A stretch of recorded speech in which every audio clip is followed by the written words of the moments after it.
All right, cool. Welcome, everybody. My name is Jamal Malik. I am the managing partner and founding member for Sales Advantage. Really excited to be talking to you today about um, account-based marketing. We've got a very special guest, actually a very close friend of mine. His name is Vinay Nair. Vinay, welcome to the show. Hey, thanks for having me, Jamal. Awesome, man. I'm so glad that you can make it. Pretty interesting times going on right now, as you can imagine. And Yeah. Vinay and I were kind of talking last few weeks about what's been going on in the world, and um, it's been interesting that as basically the economy and many businesses start rethinking their approaches to going to market, Vinay and I had a pretty long conversation around explicitly what Kira, the company that Vinay belongs to, has been doing, and I really was really intrigued by a lot of really positive and I would say interesting things that they're doing, and I'd love to be able to share it with a broader audience. So Vinay has agreed to kind of talk a little bit about what they're doing explicitly around marketing and go-to-market amid the COVID crisis. But before that, I figured, Vinay, do you want to maybe quickly introduce yourself, your role? We'll talk about Kira a bit, and then we'll get on with the discussion. Yeah, sure. So my name is Vinay Nair. I am the Chief Marketing Officer, SVP Marketing of Kira Systems, where I lead marketing, the function for Kira.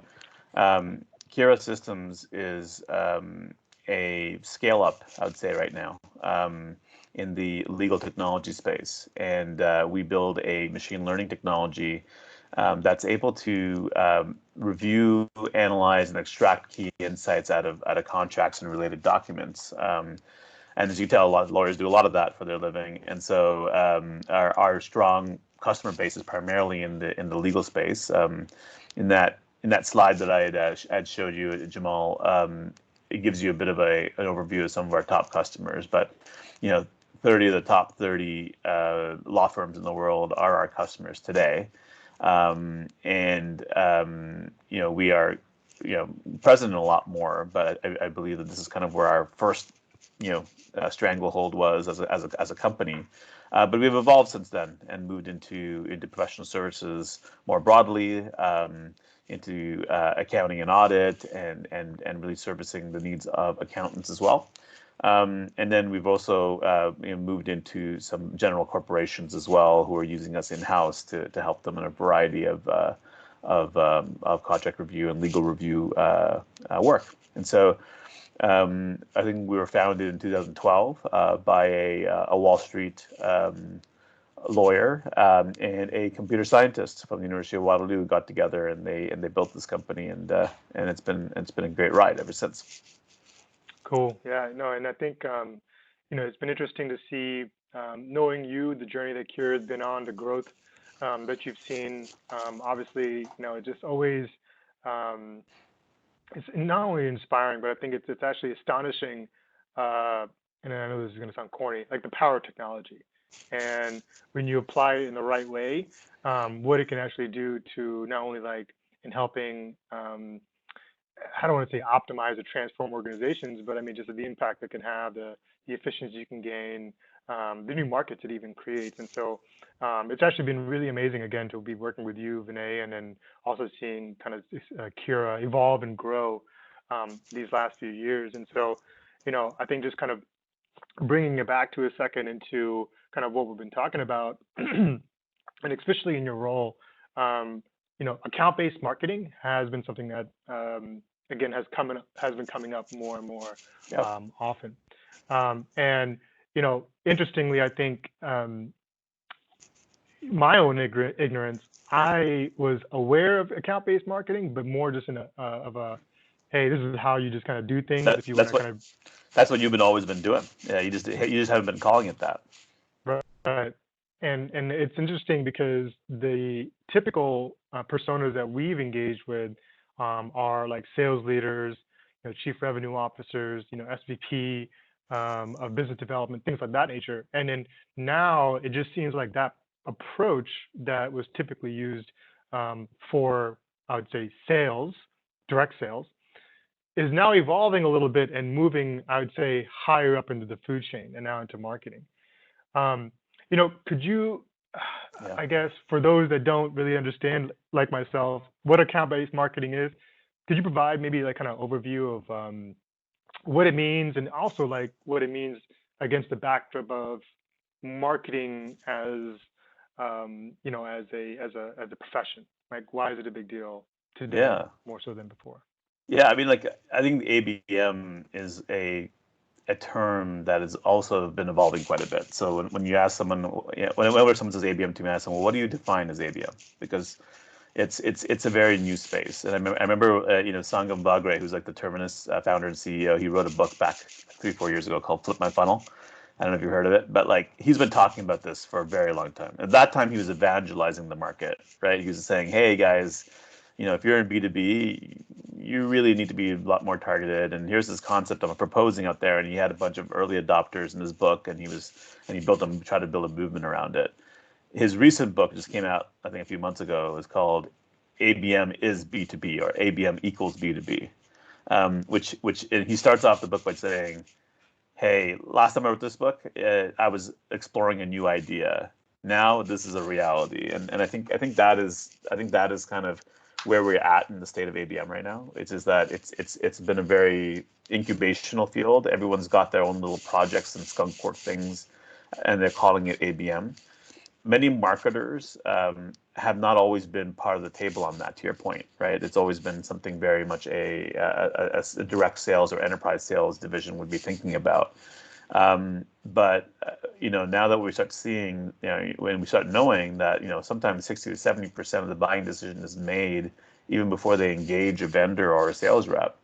The importance for the marketing organization to be involved in shaping that 60 to 70% of buying decisions before the engagement, it becomes super critical, right? And so you're starting to see that as a marketer, I'm being brought to the table on a lot of these individual account, Mm. engagements, asking for support and so forth. And it started off with what we call ABA, which is account-based advertising. And so that was kind of how, my team and I was started to be dragged into some of these sales engagement conversations. Like, hey, can you run a campaign to like this particular company and like target their CFO? And I'm like, okay, it's just looking at these one-off ad hoc executions, right?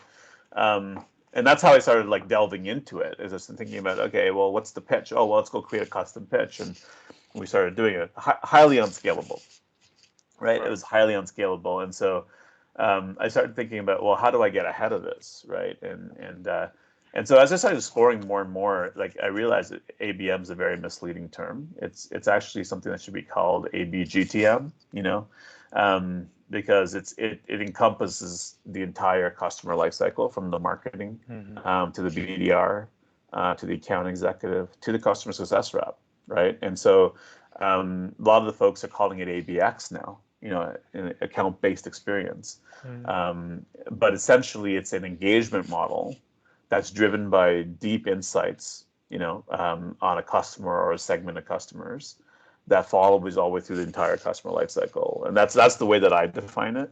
And that's how I'm noticing if people are not defining it like that, that's what they're kind of meaning when they say ABX. So it's Mm. it's been evolving, but it's definitely becoming much more mainstream than it was maybe 3 to 4 years ago.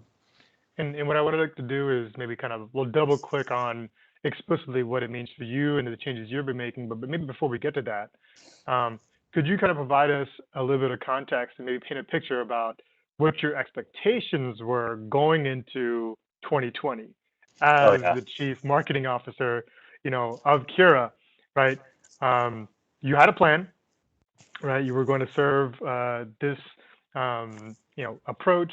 You're going to take these specific tactics and steps, and obviously because of COVID, you've had to rethink things. Could you maybe kind of talk about what you were planning on doing, and then what you're maybe thinking about doing now? Yeah, yeah, no, that's a good question. So when I joined Kira, I mean, there was like basically 5 marketers, and there was actually absolutely no market spend, and it was amazing that the company had grown so fast, based on just customer usage growth, but their new customer acquisition was essentially non-existent, right? And for the 8 years of its existence prior to me joining, and so I felt a great urgency when I first joined in January 2019 to start, putting the pedal on the metal on just driving new customer acquisition. And so I started really investing in paid media and really trying to build a volume,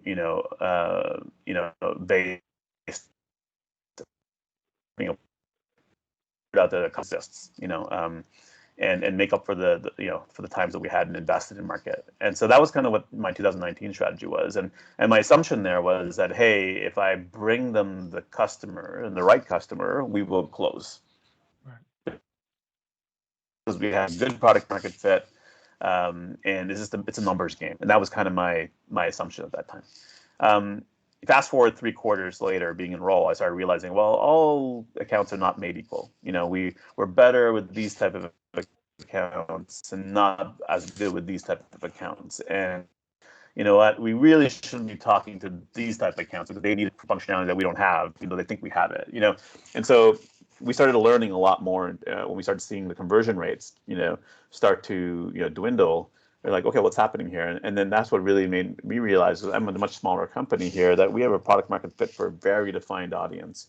And so my mindset was, okay, hey, I need to get more targeted, right? And so ABM is the way to go. And we were starting to do that. But at the same time, a lot of marketers are measured on their their funnel performance, right? And it's a very traditional method of looking at marketing performance, which is really around your MQLs, how much you're delivering to the business, your SQLs, right? And how much of that's sourced by marketing. And so it was never really an option for me to really like shut off the valve, and show that I was taking a decline in any of my MQL volume.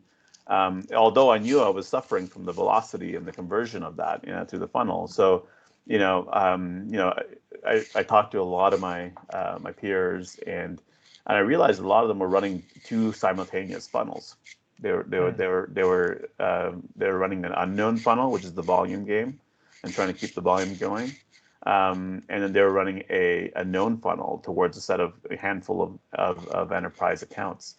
So that was what we were going to go do, going pre-COVID, right? So we're going to go run this funnel. I staffed my team up so I can actually maintain 2 funnels at the same time, and we were going to go to market. The challenge what happened is that when COVID came is that we realized that a lot of that volume game was just depressed. Like we had like a 35% drop in our MQL volume in the month of March alone.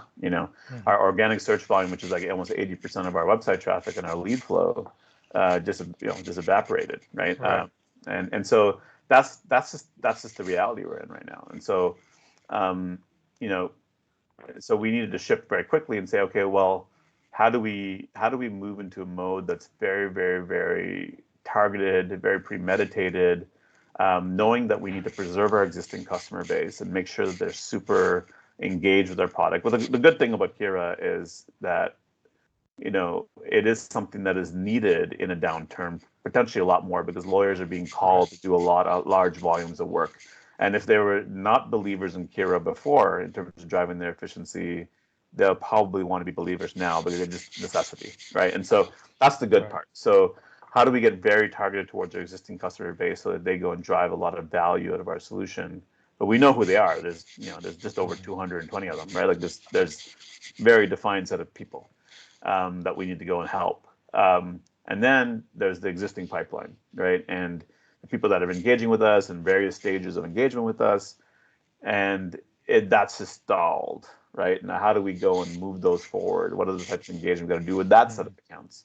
And then let's really focus on places where we have a really strong product market fit. Like it's not the best time to be experimental right now, right? And so those 3 approaches said, okay, we need to go ABM. We can't do anything else. And it's been a blessing, I would say, as well as a curse, in the sense that it's driven an alignment between myself and my sales leader in a much more deeper way, out of necessity. Like every time we do a webinar, not necessarily would the salespeople even give a crap if we did it or not, right? Like it's great, they liked it, whatever, they might share it on LinkedIn.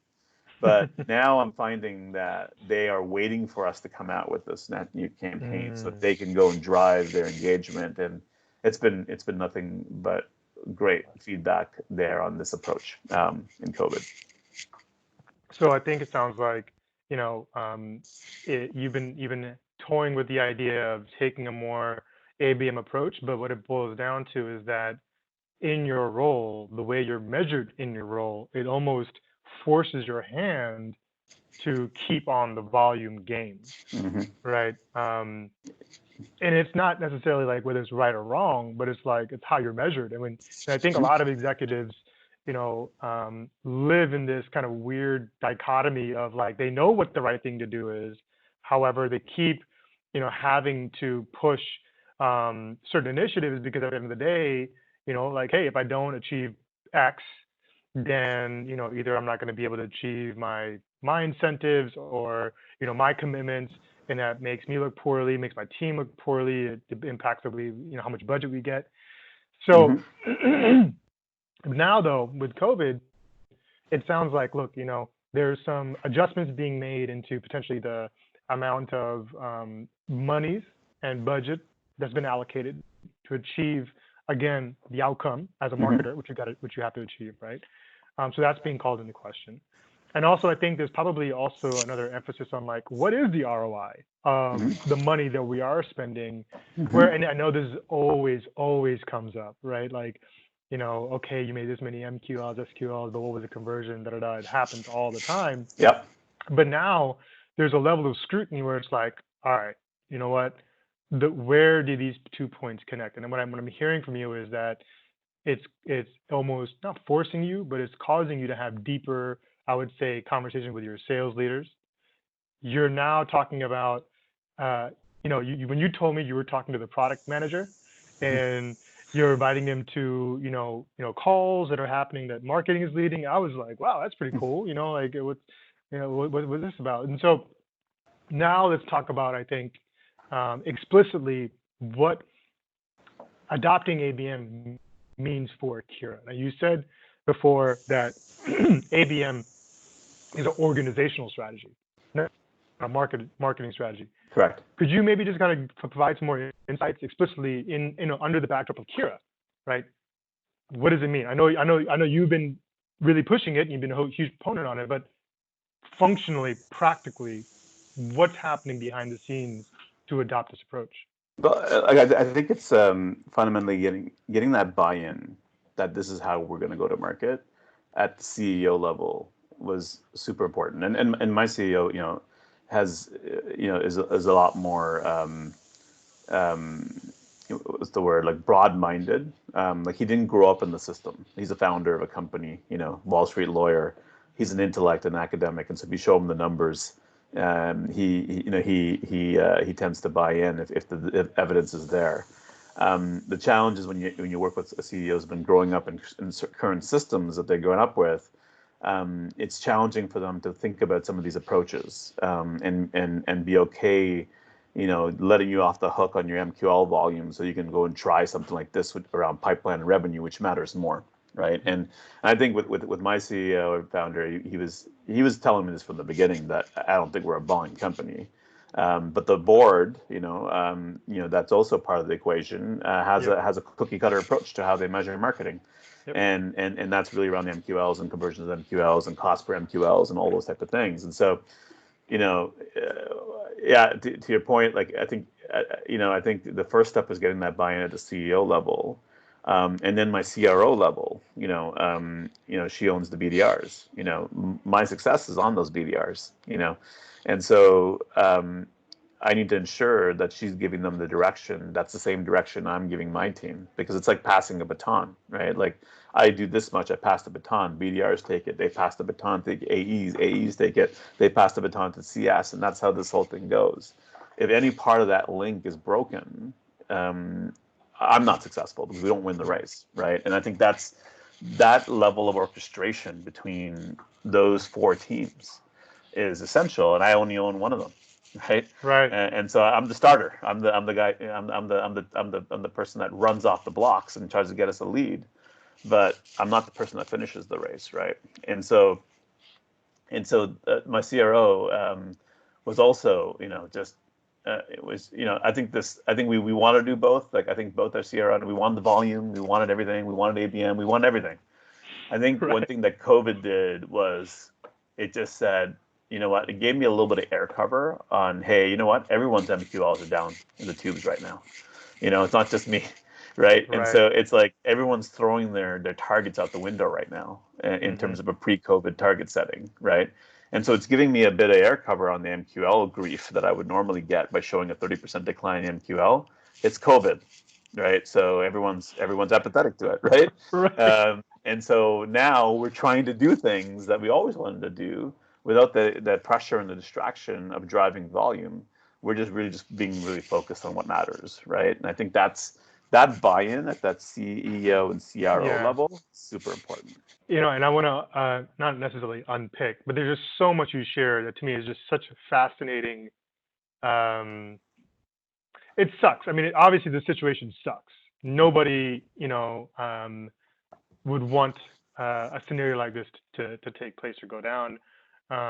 However, that being said, when you kind of when you peel back the layers and you see the amount of collaboration that this is driving, Mm-hmm. the amount of connections it's creating between teams to be successful, it actually is really, really interesting.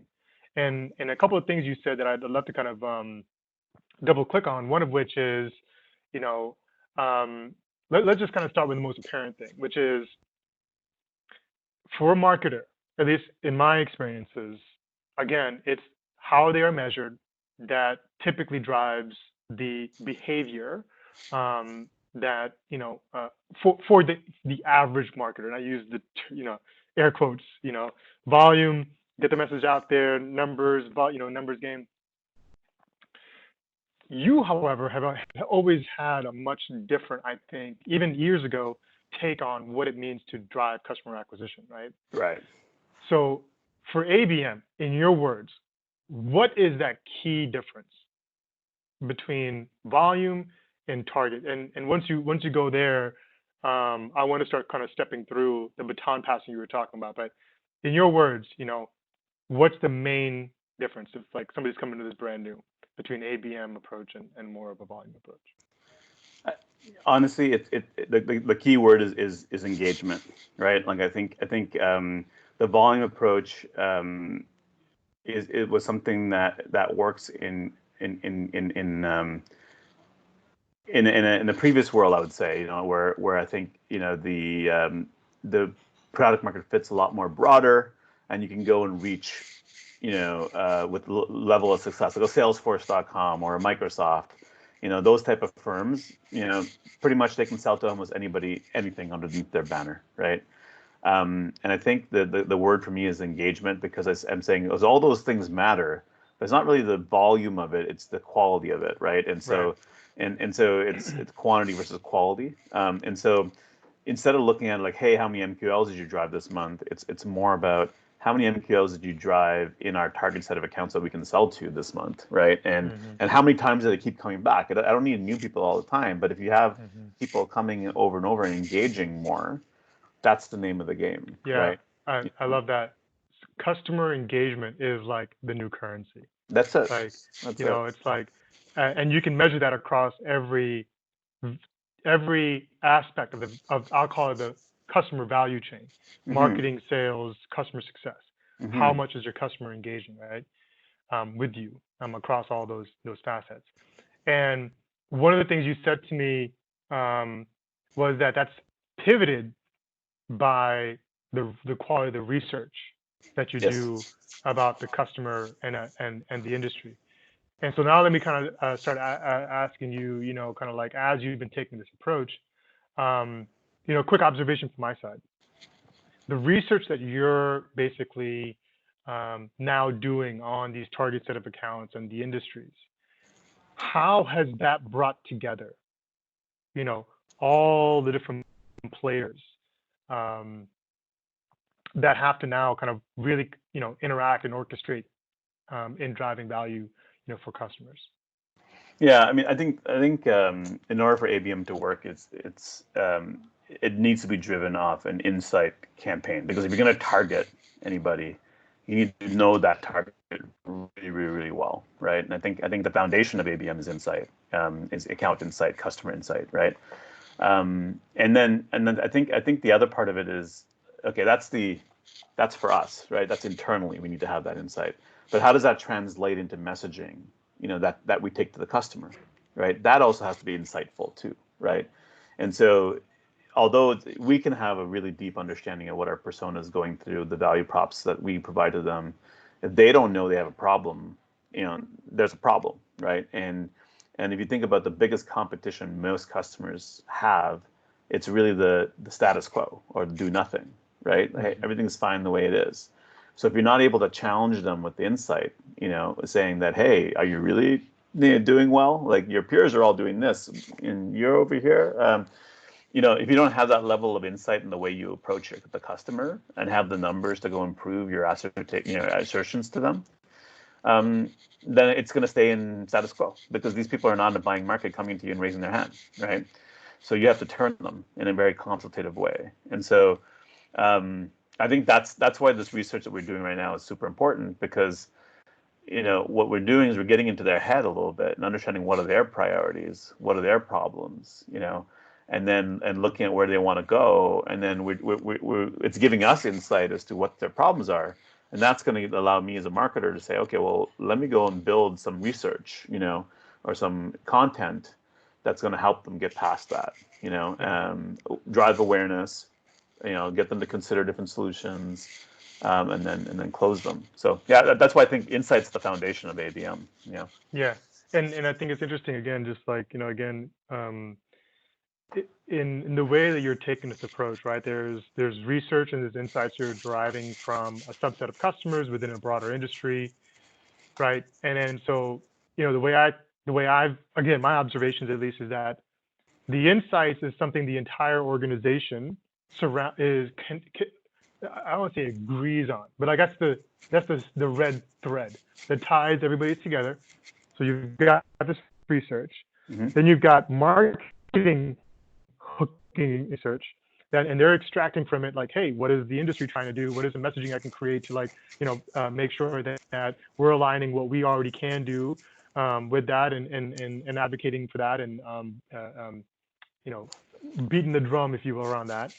Then you've got sales who are looking at that insight to say, okay, who in the organization do I need to connect with and explicitly qualify or continue this conversation or, build my credibility with. So that's another organization within Kira that's hooking into that research, but they're using it for a different means. Then you've got product marketers, product owners who are looking at that insight and they're like, okay, let me look at my product. And I know we do X, Y, and Z thing, but if I add this veneer or Yep. pivot in this way, Correct. or I add this little bit of extra little industry kind of slant to it, it makes my product much more attractive or Yep. applicable, or what have you, right? Just useful even. And then we've got customer success who are looking at that insight and be like, hey, you know what? I need to make sure that this person, that my company is realizing value from the investment that we're making for them. So let's, what are the outcomes that they're trying to drive for? Are they actually achieving them? And they could also be like a mechanism for feedback back to the team around, like, hey, what's working, what's not, kind of like the boots on the ground, if you will, providing that information. And again, I mean, it's just fascinating. It's just fascinating to see this coming into action. And again, watching you kind of like the man behind the curtain, pulling all the strings here, in the way you do. And so I think with that, I'd love to ask, you've done just a fantastic job of, I think, orchestrating and almost implementing an ABM strategy. And you've been working at this for months, by the way. Like, I mean, it's almost Years. like Years. yeah. Multiple companies, years. multiple places. Well, yeah. So what would be your recommendation, Vinay, to other organizations, who are thinking about this approach, maybe individuals in similar positions as you who are thinking about taking a more ABM approach? But where do they start? Yeah, I mean, I think, it's one of those things, like I said, it can never be driven by one department. right? And that's why I think the first step is getting that in a tech company, that C level, CEO level buy-in is the first step. And the way you do that is through the numbers, right? Like looking at, okay, here's what the industry is saying about it, ABM, et cetera, et cetera. Now, if you go online, you do your research, it's everywhere, right? Everyone's talking about it, everyone's doing it. And so there's a lot of research out there from groups like Topo and Gartner, and in their they acquired the Challenger, the CEB, which is the ones that made Challenger selling, and which is basically driven off the whole idea of commercial insights, right? So I think you won't struggle to find external validation that this is the way to go, and then get the buy-in to do a pilot, because you need your own data, right? And I think fundamentally everyone will look at external reports as much as you want, but they'll always say, well, that may work for them, doesn't work for us. And so you need to say, listen, I think we fit the criteria as per the guidance out there. It's worth us doing a pilot and getting the resources to do that pilot, not just on your team, but across the entire team that needs to go execute. The buy-in across everybody who's going to be touching this potentially. For the pilot, right? And I think getting the right metrics in place for that pilot are really important. It's a different paradigm. It's not MQLs anymore. It's number of engagements in a set of targeted accounts. And so how do you measure that, right? How many times does an account come to your website? How many times do they come and download your content? What are they reading? How many minutes are they spending with you? Like, these are all ways that you track engagement. And there's a lot of really good guidance out there. Topo is the one that I keep getting referred to quite a bit as to giving a lot of suggestions. But at the same time, like it's every company has their own unique things. For us, it's not necessarily going to take it off the shelf. We're going to customize it a little bit, right? So I'd say do the pilot. Track the numbers on the pilot. Have ABM specific metrics on the pilot. Don't apply your previous funnel stuff to the ABM pilot. Like, start new with the way you measure. That's going to take some time on itself, just to kind of come up and get buy-in on those metrics. And then you do the pilot, right? And with a task force of people across the GTM infrastructure. And then you come back and you have to create a forum to present this back at the executive level of your company to show that it's successful. And I think that's how you crawl into it. Like, the COVID's actually making us run into it, because the pilot's thrown out the door. It's now become what we do, right? Like, and so it's the pilot has been put on. There's all that event spend now, all that trade show spend. I'm redirecting. I'm giving some money back to the business, but I'm also redirecting that into ABM. And so this is our pilot. The COVID is our ABM pilot right now. And so I think that's the way I recommend people get started, is in a very methodical and data-driven approach, because it is a paradigm shift, and you don't want to be like caught jumping into it and then being penalized for not doing the other things, but because it's going to consume your resources, right? It's going to consume the time of your team, and they're not doing something else, and then you can be helped. Do you think the CMO is the person that should be on point, if you will? Like, if there's anyone in the organization, and I know this is kind of a weird question because it's obviously it's you, but I mean, who do you think could it be somebody else? Do you think it's CMO's almost responsibility is a heavy word, right? But is it on the shoulders of the CMO to lead this type of effort, you think? And I think every company has their CMOs playing different types of roles. I think CMOs in general are well suited for it because they're orchestrators by nature. Like, everything they do has to be executed through a bunch of cooperation and consensus driving across the organization, whether it be the brand, demand gen, sales enablement, whatever it may be. So I think that the successful CMOs that get to that title and position are ones that are great collaborators in the first place, and they're well suited for it. They're well suited to driving success out of resources that are not necessarily their own, right? And that's how they're built. So I feel like CMOs are very well suited for it, but it really is a CRO driven initiative, and you're seeing a lot in a lot of companies, CROs, where marketing rolls up into CROs. You see that in many companies, not many. It's still not a majority, but it's still a trend, and sometimes it requires a CRO to have a marketing sensibility to understand the full entire life cycle, and that's what the CRO is supposed to be and evolve to. And so I think ideally an ABM strategy really kind of needs to be owned by that resource, because they own the entire, race from, technically in some cases marketing, BDRs, in some cases they own that. Well, they say in companies that do ABM, BDRs typically fall into marketing because they're not measured on MQLs anymore. They're measured on SQLs and ops, right? Mm-hmm. And so, but if marketing rolls into a CRO, they own marketing, BDR, AE, and CS, so they can enforce the orchestration through a really strong revenue operations team, right? And I think that's the ideal scenario. Right. No, that's really good insights. And then so, what I'm kind of taking from all this is that, number one, you can't measure success the same way, or you can't measure progress even for ABM than you would normally, just looking at a volume-based approach, a number of MQLs or what have you. I'm hearing. So there's some repivoting on what progress looks like. That probably needs to be thought through a little bit from an organizational perspective.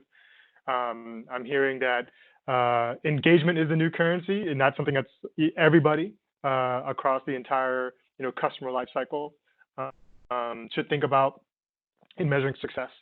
I'm hearing research is that one thin red line that connects everybody together, and if you can kind of form your strategy and your tactics based on the same research, it almost in a indirect way drives alignment, because there's a single source of truth around, hey, you know what, like this is what the problem is, this is what we offer, this is what we need to do, right? I would say like research drives the insight, which does that, right? Right.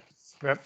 And then so I know I've taken a lot of your time already, Vinay, and I want to thank you so much for coming out. I would just love to maybe ask you, like, so specifically for Kira, like, what's next, right? You guys are going down this path.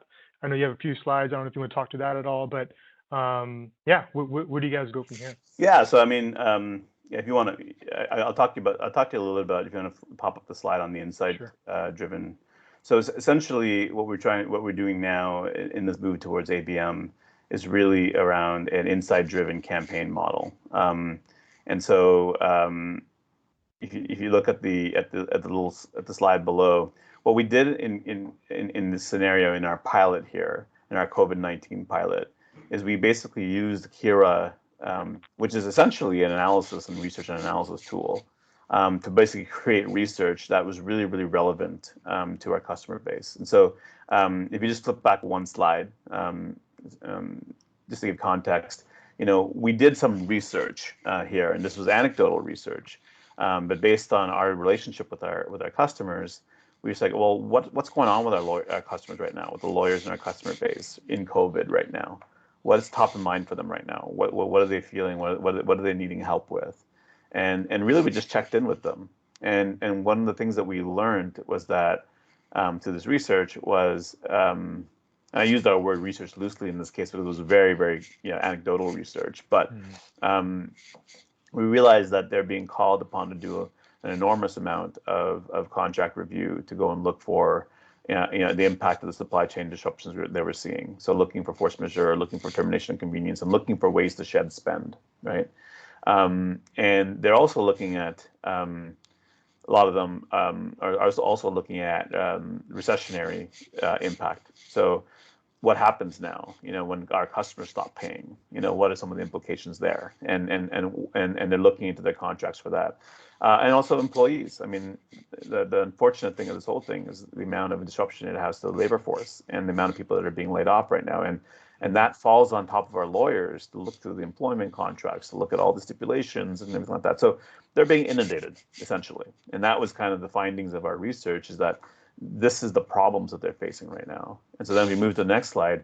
What we ended up doing is that we basically said, okay, well, let us help them. Let's use Kira to go and review publicly available contracts and extract insights out of that and share those insights with our customers. right? And so we started producing these studies, and these are covers for some of the studies that we did.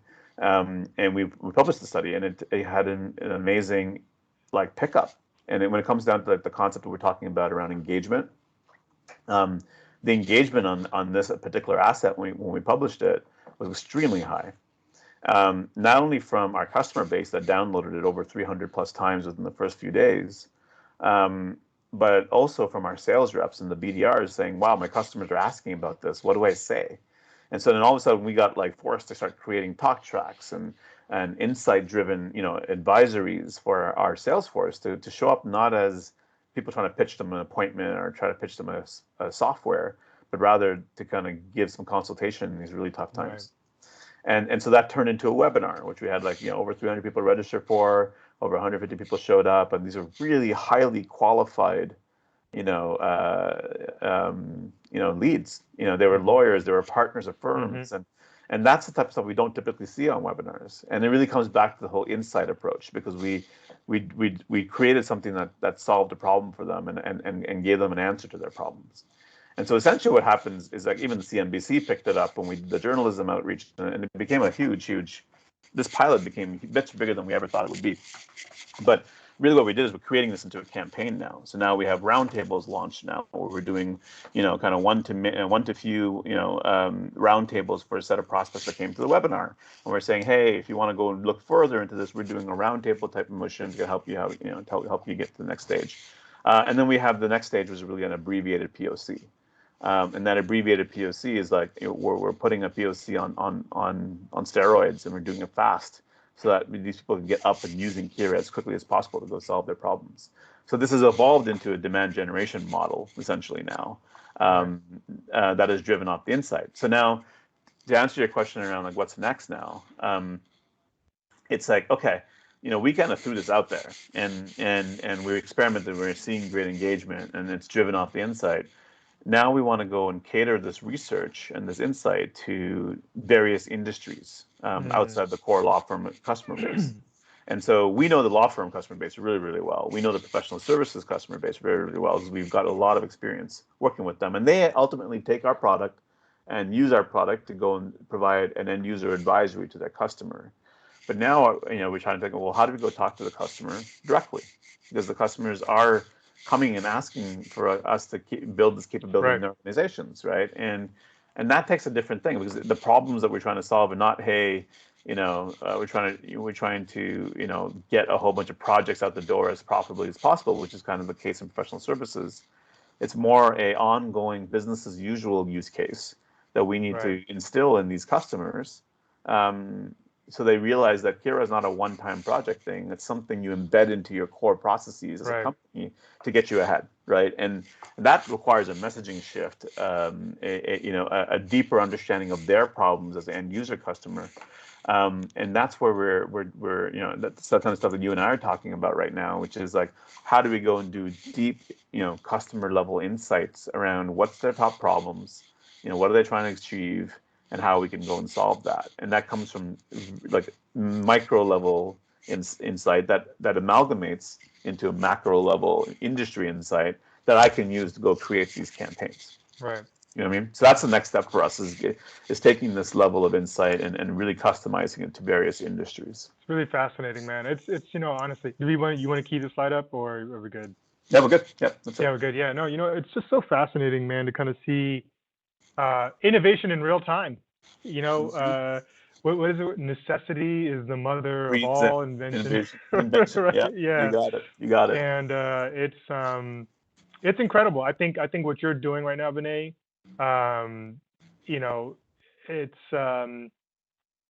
it's almost like, the best ideas aren't planned, the best memories you have aren't planned. And so, don't get me wrong, this is, like we said, years in the making, right? However, just many years in the making. However, just to kind of see it galvanize in real time in front of your eyes, and then have so many of, look, I'll just go ahead and say it. Sales and marketing doesn't exactly have the best, rapport relationships. There's lots of organizations, lots of finger pointing, but man, just to kind of see teams come together and put things like this into action, oh man, it just it warms my heart. It sounds so corny, but Oh, if yeah, you've been yeah, in this world for as long as you and I have had, as long as you and I have, it's almost uplifting in a yeah. very weird professional Oh, type of way to kind of see all this to kind of come to fruition. yeah, and I Um, always say like three times the charm, right? Like the last two times I tried this with my sales leaders and it didn't work, and it takes that. It's not just a hey, is everyone aligned to the strategy? Because everyone will be conceptually and theoretically aligned to it, but I think it's because no one will be stupid enough to say they're not. You know what I mean? But it's also kind of cultural connection with your leadership team, right? Like I think that's we didn't talk a lot about that, but I feel like if you're working with people that are like you in terms of the way they think and the way they act, and there's and they don't bring their ego to the table, I think that helps. it goes a long way, man. It Yeah, for does. sure. It goes a long way. Um, hey, man, I just want to say thank you again for taking the time to connect. It's just so amazing to kind of see you do your thing in your element, Vinay. Thanks, You're man. like fish in water, right? You're so comfortable in the space, and it's just amazing to kind of see you do your Well, I'm thing. glad it looks that way. Well, you got me, man. So, um, any last words that you want to share? Any kind of departing like thoughts of wisdom at all? Yeah, I mean, I think that was. I mean, I think the one thing I just said about the ego thing and the need to collaborate is such an important part of this whole thing. And I would just say that, mistakes, right? Make them fast and be okay with it. And I think that's another part of the culture that needs to be there for this to be successful, because you just need to throw stuff at the wall and see what sticks, and then take what sticks and move forward to the next wall that you throw stuff Right. at, right? And that mindset of just iterating and iterating and iterating and failing and iterating, and then as things go, just take, okay, I like that, I'm not going to do this time, and that needs to be in the culture, right? That needs to be embedded in the culture. It needs to be bought into at the leadership level, and if it's not, then it just breaks down. It all just breaks down, Yeah, man. I couldn't agree with you more. Um, Thank you again for making it out. Like again, you're Well just done. such a high quality individual. Thank you, sir. Vinay, you're just someone that I have always enjoyed kind of interacting with and engaging with. I look forward to our continued engagement, and Absolutely, absolutely. hopefully we can kind of see your continued success. I'd love to check in with you in maybe in a few months to kind of see how things are going, and um, thoughts and prayers to everybody affected by by this pandemic. Yeah, Everybody absolutely. I know, is doing what they can to be safe and stay healthy. Um, I appreciate your time again. Thank you so much, Vinay. We'll Thanks, we'll talk Jamal. to you soon. Feelings are mutual. Stay safe. All right, take care, man. Bye. Take care. Bye now.